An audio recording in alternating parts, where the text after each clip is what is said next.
আলাইকুম। আজকে বেগুন দিয়ে, টমেটো দিয়ে, আলু দিয়ে, ডিম দিয়ে একটা সবজি বানাবো, রেসিপি দেখাবো। আলু কাটা, টমেটো কাটা, বেগুন কাটা। কড়াইতে তেল দিয়ে দেবো কিছু পরিমাণ মতো। বেগুন, আলুটা, টমেটো ভাজে নেব, লবণ স্বাদ মতো, ঝালের গুঁড়া, হলুদের গুঁড়া দিয়ে তেলের মধ্যে ভাজে নেব। তেল গরম হয়ে গেছে, ভাজে নেব এগুলো দিয়ে।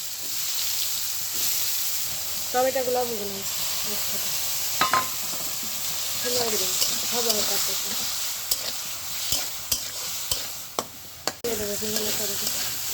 ভাজা হয়ে গেছে, ঢেলে দেবো। সেই কড়াইতে সয়াবিন তেল দিয়ে দেবো কিছুটা, টমেটো ভাজা, ডিম ভাজার জন্য তেল দিতে দেবো, সয়াবিন,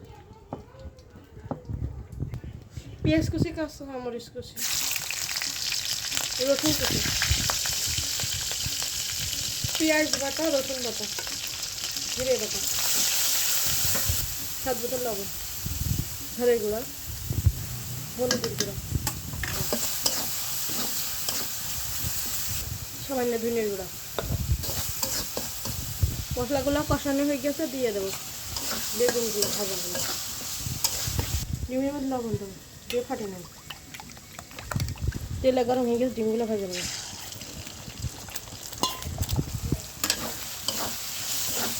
সামান্য ঝোলের পানি দেবো, গরম পানি, আস্তে আস্তে ভাতে দেবো। ডিমটা উল্টে দেবো, ডিমগুলো দিয়ে দেবো, ভেজে নেব, হয়ে গেছে, ঢেলে দেবো।